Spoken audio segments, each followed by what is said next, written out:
ሰላም ጤና ይስጥልኝ። የተወደዳችሁ የሰለዳ ሚዲያ አድማጭ ተመልካቾቻችን እንዴት ቆያችሁ?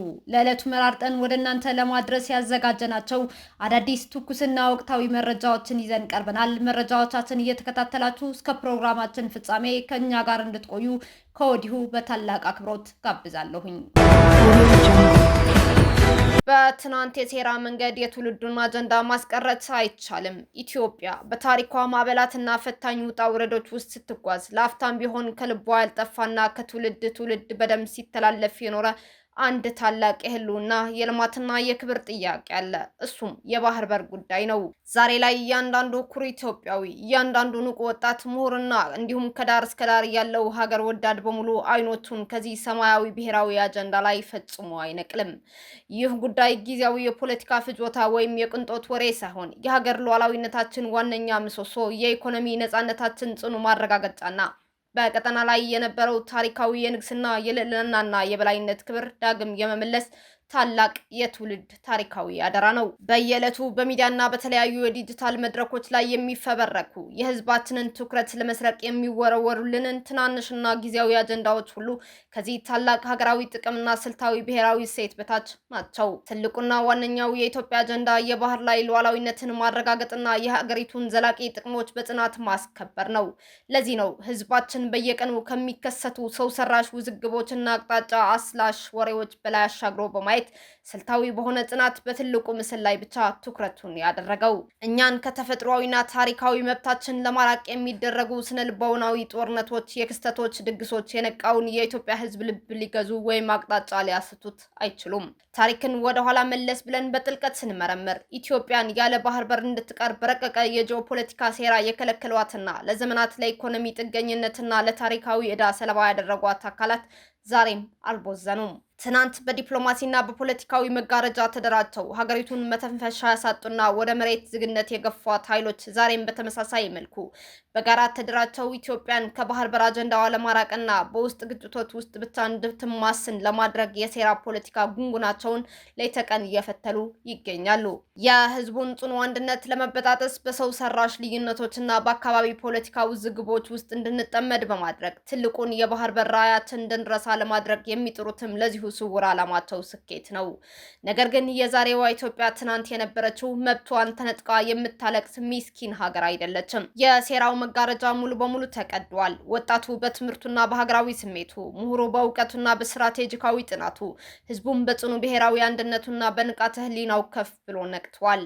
ኢትዮጵያ በየትኛውም አይነት ውጫዊ ጫና፣ ውስጣዊ ዥንብርና መሰናክሎች ውስጥ አልፋ አሁን ላይ ለዘመናት ለቁጭትና ለሀዘን ለኖረው የባህር በር ጥያቄዋ አስተማማኝ ዘላቂና ህጋዊ ምላሽ ማግኘት የምትችልበትን አዲስ ስልታዊና ዲፕሎማሲያዊ መንገድ በቁርጠኝነት ቀይሳለች። ይህንን የጀመርነውን የሉዓላዊነትና የክብር መንገድ ደግሞ የፈለገ አይነት ማዕበልና ጋሬጣ ቢመጣ ፈጽሞ አንለቀውም። ስለሆነም በሚፈበረኩ ጊዜያዊ አጀንዳዎች የምንሰናከልበት፣ በውስጥ ውዝግቦች የምንዘናጋበትና ትኩረታችን የሚበታተንበት ዘመን ለዘላለሙ አብቅቷል። የኢትዮጵያ ህዝብ እጁን ለታላቅ ልማት፣ ልቡን ለአስተማማኝ አንድነት፣ አይኑን ደግሞ ወደ ታሪካዊውና ተፈጥሯዊው የባህር ደጃፉ አድርጓል። ምንም አይነት በተቀናጀ መንገድ የተደራጀ የውስጥና የውጭ ሴራን ይህንን ብሔራዊ ንቅናቄ ሊያስቆመው ወይም ትኩረቱን ሊያስቀይረው አይችልም። ጉዟችን ወደ ባህር በር ነው። ክብራችን የምንመልስበት፣ ቀጠናዊ ሚናችንን የምናጸናበትና ለቀጣዩ ትውልድ የበለጸገች ኩሩ ኢትዮጵያ ሀገር የምናስረክብበት ታላቁ ብሔራዊ አጀንዳችን ዛሬም ነገም እስከ ወዲያኛው የባህር በራችን ብቻ ነው። ጀነራል ባጫ ደበሌ የአፍሪካ ህብረት የህወሓትን እርምጃ እንዲያወግዝ ጠየቁ። በትግራይ ክልል የተከሰተው አዲስ የፖለቲካ ትኩሳት ቀጠናዊ ስጋት መፍጠሩን ተከትሎ በኬንያ የኢትዮጵያ አምባሳደር ጀነራል ባጫ ደበሌ የአፍሪካ ህብረት በጉዳዩ ላይ አስቸኳይ ጣልቃ ገብነት እንዲያደርግና የህወሓትን ድርጊት እንዲያወግዝ ጥሪያቸውን አቅርበዋል። ጀነራል ባጫ ደበሌ ጥሪውን ያቀረቡት በቅርቡ በትግራይ ክልል ጊዜያዊ አስተዳደሩን በመፈንቅለ መንግስት በማፍረስ ወደ ፕሬዝዳንትነት መንበራቸው መመለሳቸውን ያወጁት ዶክተር ደብረጽዮን ገብረ ሚካኤል በመላ ክልሉ አሳሳቢ የተባለ አዋጅ ፈርመው ማውጣታቸው ተከትሎ ነው። ጀነራል ባጫ ደበሌ የክተት አዋጅና የግዳጅ ምልመላ በሚል ርዕስ የዶክተሩ ደብረጽዮን አስተዳደር ያወጣው አዋጅ ዋነኛ ዓላማ ህዝቡን ለሌላ አጥፊ የጠቅላላ ጦርነት መቀስቀስ እንደሆነ በግልጽ አመላክቷል። ጀነራል ባጫ የጉዳዩን አሳሳቢነት ሲያብራሩም ከዚህ አዲስ እንቅስቃሴ በስተጀርባ ሁለት አደገኛ ግቦች እንዳሉ አስታውቋል። እነሱም የፕሪቶሪያውን የሰላም ስምምነት በጣሰ መልኩ ታጣቂዎችን መልሶ ማደራጀትና እንዲሁም የሰለጠኑ ታጣቂዎችን እንደ ቅጥረኛ ተዋጊ በማድረግ አጎራባች ሀገር ሱዳን ውስጥ እየተካሄደ ባለው የእርስ በርስ ግጭት ውስጥ እንዲሳተፉ ማሰማራት መሆኑን ጠቁመዋል። ጀነራል ባጫ ደበሌ ሊፈጠር የሚችለውን ቀውስ ለመግታት የአፍሪካ ህብረት የሚከተሉትን 3 ወሳኝ እርምጃዎችን በአስቸኳይ እንዲወስድም ጠይቀዋል። የህወሓትን ጦርነት ቀስቃሽ ድርጊት በአደባባይ እንዲወገዝ፣ በትግራይ የታወጀው አዲስ አዋጅ በአስቸኳይ እንዲሰረዝ ግፊት ማድረግና በፕሪቶሪያው የሰላም ስምምነት መሰረት የተቋቋመውና የፈረሰው ጊዜያዊ አስተዳደር ወደ ነበረበት ተመልሶ የሰላም ሂደቱ እንዲቀጥል ማድረግ መሆኑን ጀነራል ባጫ ደበሌ ጠቁመዋል። እስከ 5 ዓመት እስራት የሚያስቀጣው አዲሱ የመረጃ ነጻነት አዋጅ በፓርላማ ጸደቀ። የኢፌዴሪ ህዝብ ተወካዮች ምክር ቤት ለዓመታት ሲጠበቅ የነበረውን አዲሱን የመረጃ ነጻነት አዋጅ በሙሉ ድምፅ አጽድቋል። ይህ አዲስ ህግ ቀደም ሲል ከነበረው አሰራር በተለየ መልኩ ከመንግስት አካላት በተጨማሪ የግል ድርጅቶችን መረጃ የመስጠት ግዴታ እንዲኖርባቸው አድርጎ ያሻሻለ ሲሆን የመንግስት ፕሮጀክቶችን ዝርዝር አፈጻጸም ውጤት ለህዝብ ይፋ ማድረጋቸው የሚያረጋግጥ ጠንካራ ድንጋጌንም አካቷል። በተጨማሪም መገናኛ ብዙሃን የህዝብ ጥቅም መረጃዎችን ሲጠይቁ ከማንኛውም የማባዣ ወጪ ክፍያ ነፃ እንዲሆኑም ተደንግጓል።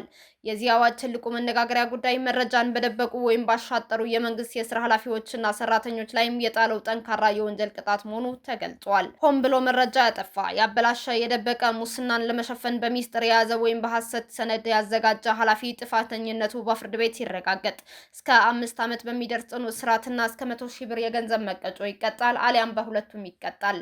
እንዲሁም ሆን ብሎ የተሳሳተ መረጃ የሰጠ፣ ያለበቂ ምክንያት ትዕዛዝ ያልፈጸመ ወይም የሀገር መከላከያ ሰራዊት ሚስጥር አሳልፎ የሰጠ አካል እስከ 3 ዓመት በሚደርስ ቀላል እስራት እንደሚቀጣ ተደንግጓል። ይህ አዋጅ በሀገራችን ኢትዮጵያ ግልጽነትን፣ ተጠያቂነትንና የህግ የበላይነትን ለማስፈን ትልቅ እመርታ መሆኑም ተገልጿል። የሶማሊላንድ ባለስልጣናት ህገወጥ የውጭ ሀገር ዜጎች በ10 ቀናት ውስጥ ፍቃድ እንዲያወጡ አሊያም ሀገሪቱን ለቀው እንዲወጡ ያስጠነቀቁትን እገዳ በድጋሚ አረጋገጡ። የሶማሊላንድ የሀገር ውስጥ ጉዳይ ሚኒስቴር በግዛቲቱ ውስጥ ያለምንም ህጋዊ የመኖሪያ ፍቃድ የሚንቀሳቀሱ ሁሉም የውጭ ሀገር ዜጎች የተሰጣቸውን የ10 ቀናት የገደብ ተጠቅመው ሰነዶቻቸው ህጋዊ እንዲያደርጉ፣ ካልሆነ ግን ሀገሪቱን ለቀው እንዲወጡ ያስተላለፈውን ጥብቅ መመሪያ በድጋሚ አሳስበዋል። የሶማሊላንድ መንግስት ባወጣው መግለጫ መሰረት ይህ እርምጃ የኢሚግሬሽን ቁጥጥርን ለማጠናከርና በማንኛውም የውጭ ሀገር ዜጋ ላይ የሀገሪቱን ህግ የበላይነት ለማስከበር የታለመ ሰፊ ዘመቻ አካል ነው ብለዋል። በተሰጠው የጊዜ ገደብ ውስጥ ፍቃድ ያላወጡ ወይም ሁኔታቸውን ማስተካከል ያልቻሉ ግለሰቦች ከሀገር መባረርን ጨምሮ ከባድ ህጋዊ እርምጃዎች እንደሚጠብቋቸው ባለስልጣናቱ አስጠንቅቀዋል።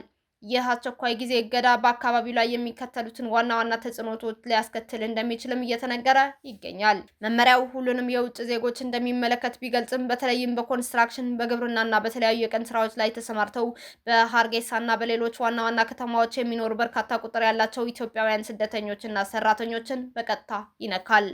ህገወጥ ስደተኞችን በ10 ቀናት ውስጥ ብቻ የህጋዊነት መታወቂያ ለማውጣት ቢፈልጉ እንኳ ከቢሮክራሲ መደራረብ፣ ከከፍተኛ ክፍያዎችና ከሀገራቸው ህጋዊ የጉዞ ሰነዶች በቀላሉ ለማግኘት ካለው አስቸጋሪነት የተነሳ ሂደቱ ፈታኝ እንደሚሆንባቸውም ተመላክቷል። የሶማሊላንድ የሀገር ውስጥ ጉዳይ ሚኒስቴር እርምጃው ከሀገራዊ ደህንነትና ከህግ ማስከበር አንጻር አስፈላጊ መሆኑን ቢገልጽም መመሪያው በተግባር ላይ በሚውልበት ወቅት በዝቅተኛ የጉልበት ስራ ላይ ጥገኝነት ያላቸው የሶማሊላንድ የንግድ ተቋማት የሰራተኛ እጥረት ሊገጥማቸው እንደሚችልም ስጋት ተፈጥሯል። ሶማሊላንድ ከዚህ ቀደምም በተለያዩ ወቅቶች በክልላዊ ፖለቲካዊ ለውጦችና በውስጥ ደህንነት ምክንያት ተመሳሳይ የኢሚግሬሽን እገዳዎችንና ስደተኞችን የማስወጣት እርምጃዎችን ስትወስድ መቆየቷ ይታወሳል። በሆርሙዝ የጭነት መርከብ ላይ ጥቃት በመድረሱ የተባበሩት መንግስታት ድርጅት ባህርተኞችን ለማስወጣት የያዘው እቅድ ገታ። በወሳኙ የባህር መተላለፊያ ሆርሙዝ በኩል ስታልፍ በነበረ አንድ የጭነት መርከብ ላይ የደረሰውን ጥቃት ተከትሎ የተባበሩት መንግስታት ዓለም አቀፍ የማሪታይም ድርጅት በሰርጡ ማለፊያ አጥተው የቆዩ ከ11,000 በላይ ባህርተኞች ለማስወጣት የያዘው እቅድ በጊዜያዊነት አቁመዋል። ከዚህ ጥቃት አስቀድሞ በርካታ ጀልባዎች ማለፋቸውን የገለጹት የተቋሙ ዋና ኃላፊ አርሴኖ ዶሞንጌዝ ሌሎች ጉዞዎችን ለማድረግ ግን በቅድሚያ አስፈላጊው የደህንነት ማረጋገጫ መኖሩ ሊረጋገጥ እንደሚገባ ገልጸዋል።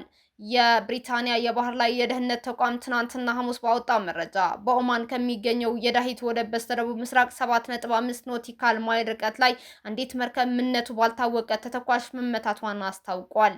በዚህ ጥቃት በሰዎች ላይ የደረሰ ጉዳት ስለመኖሩ ግን አልተገለጸም። ቫንጋርድ የተባለው የማሪታይም የስጋት አስተዳደር ተቋም ደግሞ ኤቨር ላቭሊ የተባለችው ይህቺ በሲንጋፖር ባንዲራ የምትንቀሳቀሰው መርከብ ጥቃቱ ከተፈጸመ በኋላም ጉዞዋን መቀጠሏን አስታውቋል።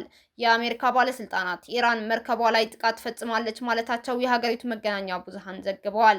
ኢራን የሆርሙዝ ሰርጥን ለማስተዳደር ያቋቋመችው መስሪያ ቤት በበኩሉ ከተቀመጡት መስመሮች ውጭ የሚጓዙ መርከቦች ደህንነቱ የተጠበቀ ጉዞ የማድረግ ማረጋገጫ እንደማይኖራቸው አስጠንቅቀዋል። የፋርስ ባህረ ሰላጤ ወሽመጥ ባለስልጣን በኤክስ ገጹ ባሰፈረው ጽሑፍ ከተፈቀዱት መንገዶች ውጭ በመጠቀም ምክንያት ለሚፈጠር ማንኛውም መዘዝ ኃላፊነቱ የመርከቡ ባለቤት ኦፕሬተር እና ዋና ኃላፊ ይሆናሉ ብሏል። አሜሪካና እስራኤል ከኢራን ጋር እያደረጉ ባለው ጦርነት የተነሳ ከየካቲት አንስቶ በመቶዎች የሚቆጠሩ መርከቦች እና በሺዎች የሚቆጠሩ ባህርተኞች በፋርስ ባህረ ሰላጤ መውጫ አጥተው ቆመዋል። የተባበሩት መንግስታት ማክሰኞ ዕለት እነዚህ መርከበኞች የማስወጣት እቅዱን ይፋ ያደረገው የሆርሙዝ ሰርጥ በድጋሚ መከፈቱን ተከትሎ ነበር። ኢራን፣ ኦማን፣ አሜሪካና ሌሎች የባህር ዳርቻ ሀገራት እንዲሁም የማሪታይም ኢንዱስትሪው የዚህ ግዙፍ ኦፕሬሽን ተባባሪዎች እንዲሆኑ የተቋሙ ኃላፊ ዶሚኒክ ጌዝ ገልጸው ነበር። አሁን የጭነት መርከቧ ላይ ጥቃት ከተፈጸመ በኋላ ባወጡት መግለጫ ግን የተቀናጀ አካሄድና የጉዞ ደህንነት ለማረጋገጥ ሲባል ተጨማሪ ግልጽነት እስከሚኖር ድረስ የማስወጣት እቅዱ በጊዜያዊነት ይቆማል ብለዋል ሲል የዘገበው ቢቢሲ ነው። እስካሁን አብራችሁን ከኛ ጋር ስለነበራችሁ እያመሰገንኩኝ በሌሎች መረጃዎች እስክንመለስ እንደተለመደው የሶሎዳ ሚዲያ ቤተሰብ በመሆን ላይክ፣ ሼር፣ ሰብስክራይብ ማድረጋችሁን አትርሱ። አዳዲስ ትኩስና ወቅታዊ መረጃዎቻችን በቶሎ እንዲደርሷችሁ የደወል ምልክቷን ይጫኑ። ስኬት፣ ድልና ሰላም ለኢትዮጵያውያን። ሶሎዳ ሚዲያ